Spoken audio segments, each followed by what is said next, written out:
Spoilerin time. And even though our good pal Brian Brushwood is off on a well-deserved family outing, we, meaning me and Bryce, are going to talk about Larry Sanders Show, episode 8 of season 2. The Circle, a reality show on Netflix, episodes 1 and a little bit of episode 2. And The Good Place is back. Thank goodness. The Good Place, episode 10, season 4. I'm Tom Merritt. And of course, as I mentioned, Bryce Castillo, our intrepid producer, here with me. How's it going, Bryce? Good. But first, of course, as always, we've got to start off by talking about the winter movie draft.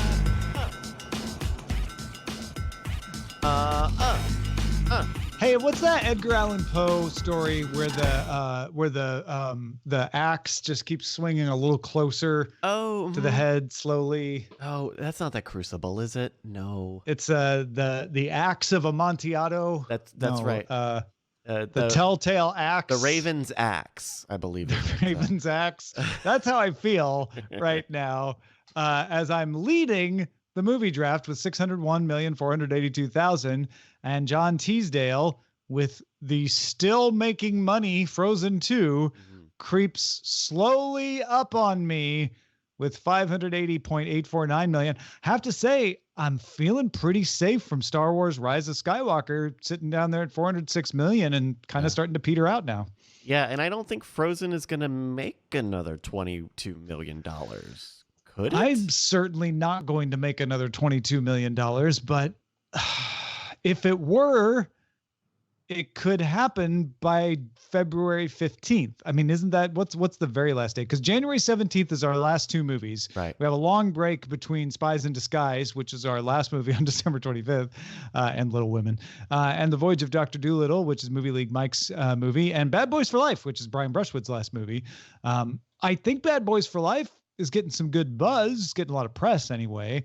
I don't know if that's going to help Brian out of into the top spot. It should get him out of last place, though, for sure. Yeah, he is. He's about $150 million behind Jenny, who I believe is done. It looks like her last movie was Bombshell, which is probably petered out by now. Or I guess maybe A Beautiful Day in the Neighborhood. Maybe Bad Boy. If Bad Boys is like a surprise sleeper, I think he can pull out. But I don't think any of his hopes for a breakout hit have hit. No hits on the hits. Let's talk about Movie League Mike, who has The Voyage of Dr. Dolittle. He is in third place, 140 some behind John Teasdale, and more like 135 behind me. Voyage of Dr. Dolittle opened in Korea last week and beat Rise of Skywalker. They both opened in Korea. Oh, they opened on the same weekend. Yeah. Ooh. I wonder. I really wonder because Dolittle is a Disney joint, right? I believe. Is it? I don't know. But in any case, it seems like there is a surprising promotional machine behind Dolittle, nay, The Voyage of Dr. Dolittle. This is Universal. This is Universal. Here's what I want to happen. Frozen 2 finally freezes and doesn't make a whole lot more money. I'm safe at my number one spot, but when the final tally happens on February 14th, that's when the movie draft season ends, The Voyage of Dr. Dolittle is still making money, and I win. But if we had extended it to 5 weeks after release, Movie League Mike would have won, and then he can eviscerate us all in his column, Crumdum. You think Dr. Dolittle, though, is going to make, $150 million? I think it has a shot at making more than 100. I'm not sure how much farther above that it's going to go, though. I guess I am skittish on the idea that there will be breakout hits because it seems like we have had a weak couple of seasons here in the movie draft with fewer breakouts. You're probably right. I just am entertained by the notion. That would be a very fun sport way to end to end the season. But I have to say, if you would have asked me when Cats premiered and flopped, first of all, if I thought Cats would even hit 26 million, which it has, I would have said no. Really? Did I think that I would hit number one? I would say probably not. I would not still be at number 1 on January 13th, but here we are. Here we are. Yeah. And I would have expected Brett to be in number 1 right now. So that's a testament to how slow Rise of Skywalker's box office receipts have been. Yeah. Do you think there's more in the... I don't think there is much significant more in Rise of the Skywalker, unless they do another... Not a lot. Unless they do a weird re-release thing, but I think they tried to do that with Last Jedi, and I think they still had to kind of like say like, we made more than Avatar. Don't look too much. Oh, poof of dust come out. Yeah. All right, let's talk about the Good Place, which is the best of the shows we're going to talk about on Spoilerin Time this week. Try to contain your disdain, Tom, please. I'm sorry.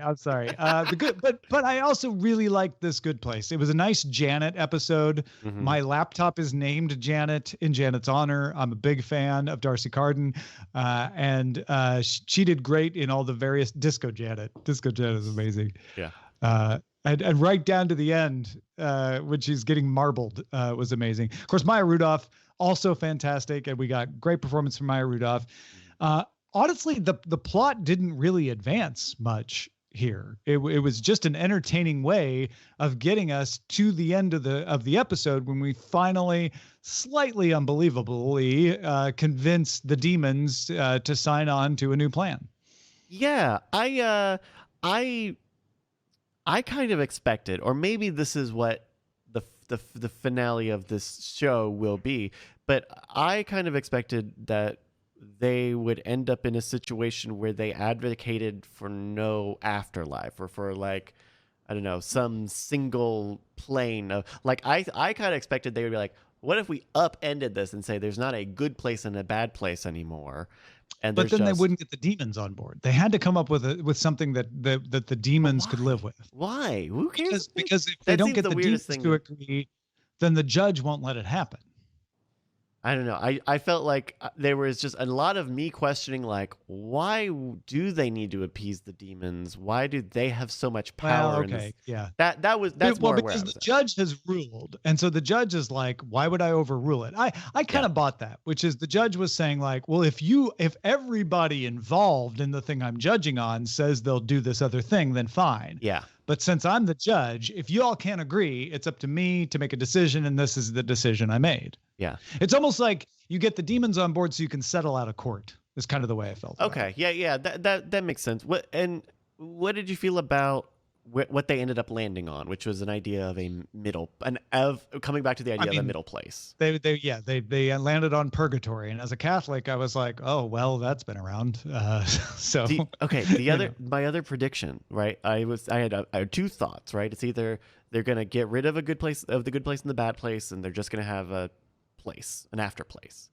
But I think what they're gonna end up doing, because it did sound like they were also just getting rid of the idea of the bad place in this idea where people are tested and tested and tested, and they grow a conscience over and over. That was why I didn't believe the demons would be on board for this, because they're like, right. Well, and a lot of people won't end up going to the bad place, maybe none at all. I'm like, then the demons are going to say no, right? But they tried to make it sound like, oh, but you had so much fun torturing people in the neighborhood, then you'll get to do that in the middle place.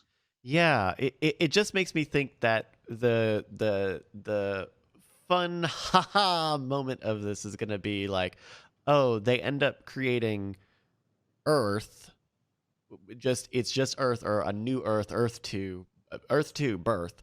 And then there's a good place above it where I feel like there's going to be some weird like tricky thing like that in terms of, because I don't know how you wrap this up without saying like, here is how the afterlife should be, and make a very weird like pointed thing. I feel like it has to be some quippy, clever out.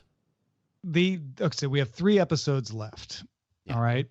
The titles are Mondays. Am I right? That's going to be an episode about the first day of designing the middle place. Oh, okay. Yeah. Then you have Patty and When You're Ready. Now, granted, trying to read predictions out of episode titles is a fool's game. Sure. But I have a gut feeling that what we'll do is these next 3 episodes will be preparing the middle place. Like the demons will try to sabotage it and maybe try to renege on the deal. And it'll be hijinks of trying to get this new system into place. And we end with, okay, it's all set. Let's open the doors to the new system. And then that's it. Because if you rule on what happens next, you're actually ruling on dogma. You're saying this is the way the afterlife should work. And the Good Place has been very good about avoiding that. So I think if we just leave it as like, well, they try it, we don't know how it works out, that keeps that safe. I can see that as an alternate to some very out of left field idea that I kind of had. I think that might be okay if you just lean in on all the Eleanor and Chidi stuff and make it very much about the main characters. You know what they could do too? I hadn't even thought about this. They could all decide once the middle place is ready that they get their memories wiped and they all get sent back to Earth one last time under the new system to try again from baby up. And then we actually finish with a little where are they now of how they all ended up on their last go round. Oh, okay. That might be a fun. I kind of like that actually. That sounds okay. Why was I not in the writer's room? Give Tom a writing job. Also, so we have Chidi back.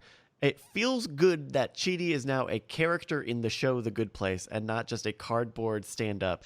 Oh my God. How satisfying was that when he was like, hey, I'm still Chidi, but I have confidence. Like, I have to give that actor credit. Like he convinced me that was still the character I knew, just with the ability to make decisions. Yeah. And it kind of, it made me question. So the whole idea is like, hey, we just did this. And so we all changed for the better. And you look at Chidi, and Chidi is obviously the most recent because he went through it so many times with the gang's thing. But then you look at the rest of the other three of them, where they're like, we all changed for the better.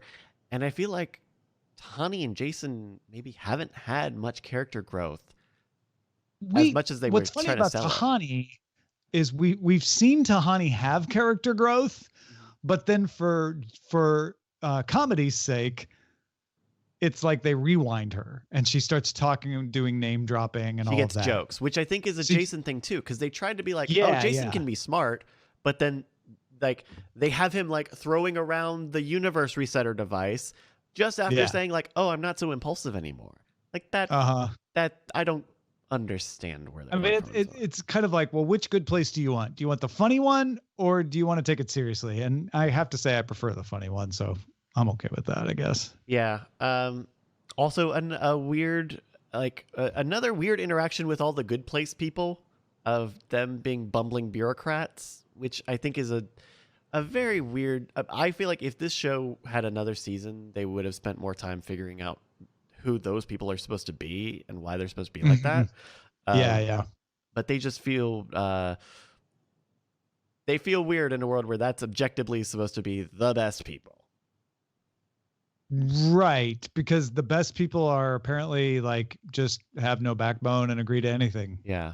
Or delay things in it forever. Because even in the world where like, well, I guess those are not people. Maybe those are not people. Maybe those are like demons and they're like angels. They're angels. I think you're right. But then angels aren't able to make decisions and come to agreements. I mean, I know the shtick is that when people are being too nice, nothing gets done. Mm-hmm. And I get that. But again, I think the Good Place suffers, and maybe this is a reason why they want to cut it off at 4 seasons, is the closer you look at it, the more it starts to make less sense. And they're like, no. The point we were making is you can be too nice and it's ineffective.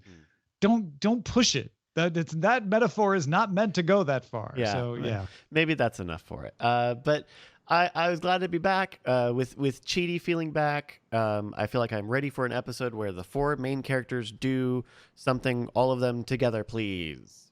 Yeah, me too. I loved getting more Janets, but it's time for the ensemble. It's time for the stretch run. The last 3 episodes, I want to see the team working together. Right. Speaking of working together, let's move on to the circle. So I pitched to Tom that he should watch an episode or two of The Circle because this is a new reality show from Netflix. They're trying to push it. I've seen people online talk about it. I've seen the commercials. I have too. I've been admittedly curious. And watching the trailers for The Circle, the idea is like, okay, it's a social media competition reality show. Those words make sense. But I feel like I watched the 2 episodes. Tom watched the first episode and a lot of the second one. I feel like we are so used to what a reality competition show is that it doesn't need to have a concept anymore. There doesn't need to be a thing. You can just say, 8 people, you're on a reality show, and they will do all of the things that you do on reality shows. They will make alliances. There'll be challenges. The challenges, that's right. People will get advantages over the other people sometimes for doing things. Fraternizing, of course. Weirdly, like having. There's a lot here that just feels like the ghost of a reality show. We have like phantom bones of a reality show here. Tom, how is it for you? Okay. On the one hand, I like the idea of saying we all have read the headlines complaining about how social networks are ruining democracy and ruining our relationships and making us all horrible people. What if we took that and made a crucible out of it and said, well, what if 8 strangers could only interact on a social network where they never see live video of each other? It's just postings that could be real, could be not. Mm-hmm. They can chat, they can post pictures. What happens? And I like the fact that they tried to choose. Well, I thought Texas was overrepresented because they had 2 people from Texas, but I like the fact that they tried to pick a variety of people, and some of them avowedly at the beginning were like, I'm here to catfish. I'm going to pretend I'm my girlfriend, Rebecca. Or I'm a lesbian from Brooklyn, but I'm going to play the character of this lady Mercedes and see what happens. I like that. I was like, okay, this is trying to boil down reality into a simpler version and see what happens. It's almost like an experiment. And I'm okay with that. I'm okay with that concept. I think it's a fair concept to have a reality show. But this is where I swing back to agreeing with you, Bryce. All they did was a reality show. Like, first of all, the social network is very regimented. It's obviously a production assistant, and, controlling it on the other end. There's no technology behind it because they just say things like, yeah, I think I want to use the one of me in the jeans. And then the one of him in the jeans shows up in the front. Yeah. It's like, yeah, no technology is that good yet. And so they're only allowed to group chat when the system tells them to, which is by the book reality show stuff. You do the events when the reality show tells you to do them, and they engineer the reality show to try to engender controversy. I really wondered, like, what do these people do when they're off camera? Because they're in these apartments, they're not allowed to leave. They get some sunlight in, but they can't see out because there's this big shade, like this curtain to keep them from seeing out into the rest of the world. And I didn't get the idea. I mean, maybe they were allowed to watch television when the cameras weren't on, but they were never shown watching movies or TV shows. They were reading books that didn't even have covers. Yeah. Like, so you couldn't tell what book they were reading. And they could drink and eat. And even the party in episode 2. Oh, the sad little okay, party. We're gonna have a party. So dress up. Like, what are you dressing up for? Well, you have to dress up because we're going to play junior, senior over the speakers and have disco lights in your place. It just, I mean, there is a concept in there that I think is fascinating, and it does bubble up a little bit here and there. I thought the elimination was interesting because they thought that Alana was not being real. And I liked that they let Alana actually not only make a video to show people like, hey, I actually was who I said I was, but also visit a person. And she visits one of the influencers that kicked her off. Yeah. I was like, okay, there's some real drama here. There's, you could tell that Alana would have been very upset with Sammy for kicking her off. On the other hand, in execution, it felt like they talked them out of stuff. Like, don't get mad, don't scream, don't throw things, be understanding. And I wasn't sure I really got Alana or Sammy's real feelings about that, which undermined the whole thing. Yeah, it seems like each episode, or I guess each elimination, takes place over the course of one day, because you couldn't trap these people in there for many days. I don't think. It doesn't seem like in the second episode you get to see one of the men in a fitness room somewhere. So there is like a decentralized, or there's like a central fitness room that I thought that was just a room in the apartment. Is it separate? It's got to be because it doesn't sound as good. It doesn't look as good. You know, I would be surprised if it was part of, if they all had one. But well, and the reason I watched all of made myself watch all of episode 1. Eileen kept coming out like, "You're still watching it?" I'm like, yeah.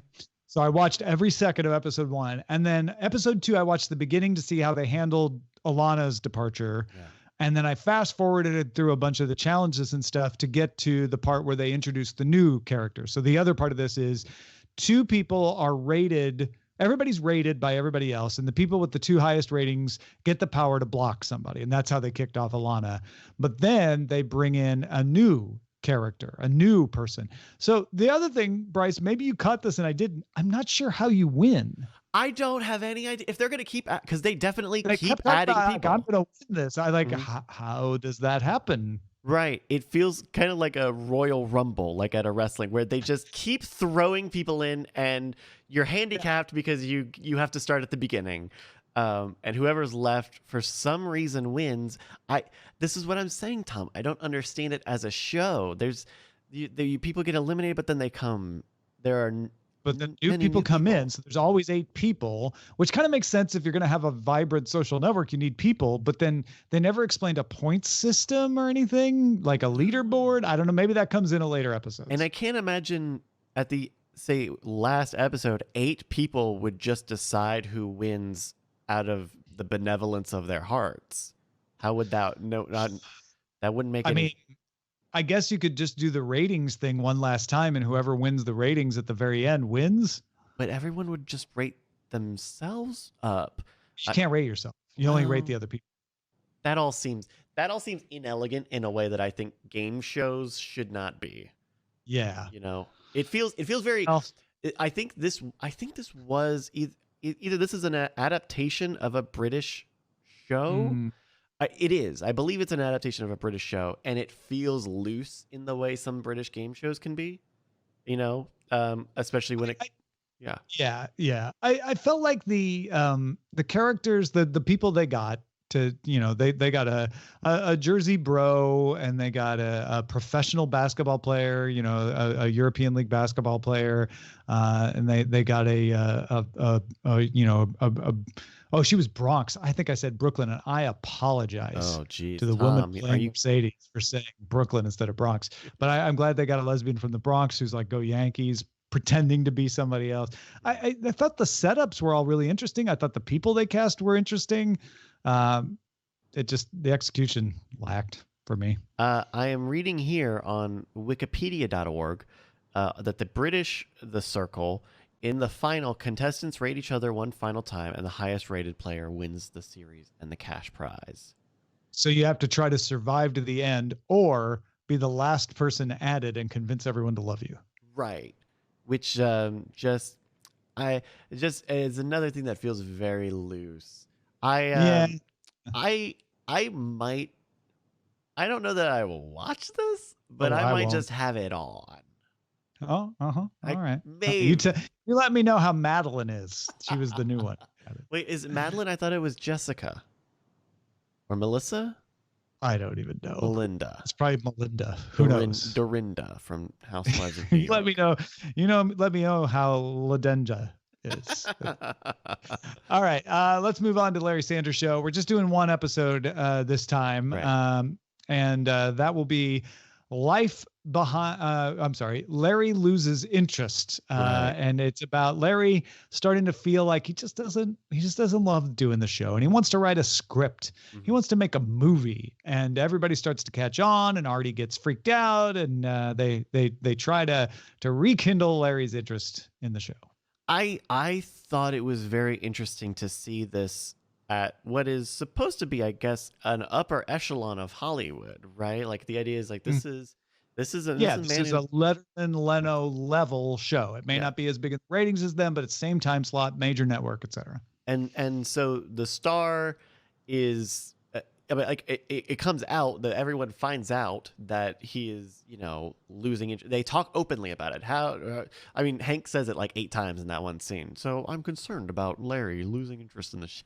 That was a great scene, by the way. Right, because they blame his ex-wife, who he's back together with, Right. dating, and they think she's the Yoko, but she says, "Oh, it's not me. It's he wants to make a movie script." And that should have been the big punch scene where they all freak out about the movie script, but it felt like it fizzled a little bit. Right. They handle it with a lot of aplomb, and I guess, if she was talking to a network executive, then it would be hellfire and brimstone. Right. But this is the producer of the show, the executive producer of the show, Artie, who are employed and need to keep this job. And then all the while, like, they are setting up this anniversary show of this is how great the Larry Sanders Show has been the past 6 years, and it's all nut shots and kind of right, schlocky bits, but it also like kills. Like, they start airing it and the crowd loves it. Yeah, because, well, that's why the show's still on the air, because the crowd loves it. And if you show them the best parts of 6 years, then they're going to be like, that's the best stuff. I love it. This episode written by Judd Apatow. Yeah, wow. What did you think about the scene where he's actually pitching the movie to executives, and they very clearly don't want him to like be in it? They want to change, make all these huge notes immediately. Yeah, I mean, I think in 1993 that plays better than now when we've seen these kinds of scenes a million times. Exactly. Like to me, it felt like, right, of course, they're going to have the producers, humor Larry, but not want to take any of his ideas and change it themselves, because that's an exaggeration of reality. That stuff really happens, not all at once like it does here. Yeah. But I felt unfairly like I was criticizing it for the fact that it was showing a little behind the scenes that we are now all so familiar with, that probably the reality behind the scenes has adapted to the fact that people have parodied it so much that people won't talk like that anymore, if that makes sense. Yeah. Another sort of weird artifact that ages just a little strange, just tints with age of this show. Otherwise, like, pretty good show. I think, like, yeah. I feel like some of the last second jokes, the smash cut jokes at the end before the credits are hit or miss, and I think this one was great, where he's taking questions, he's feeling like, okay, well, maybe we got this, and he goes in the audience member meeting, he's like, why don't you write a comedy script? Why don't you make a movie? Why don't you write a movie? Yeah. But yeah. Larry Sanders Show, what I've learned early on is it's never about the plot. And if you get too caught up in the plot, you won't enjoy it, because it's all about the bits. The plot is there to set up funny bits, and it always has funny bits. Where it shines is when the plot just happens to shine as well, and you're like, oh my gosh, this is a complete episode on its own. Larry loses interest. I feel like it's 50% there on the plot. Yeah. But it's got some great bits, and that's always what the show is brilliant at. It's not really trying to tell a cohesive story arc, even though it uses one to play with. Yeah. Overall, great. Rewatching Larry Sanders is a lot of fun for me. Me too. It holds up super well. Well, folks, we hope you're holding up super well. Also, in the absence of Brian Brushwood, we are, and I hope you are too. Thanks for supporting the show. Thanks for being around, and keep that Patreon support coming. Patreon.com/Cordkillers. Hopefully Brian will be back next week. It's up to you, though. Show that support. We'll talk to you next time.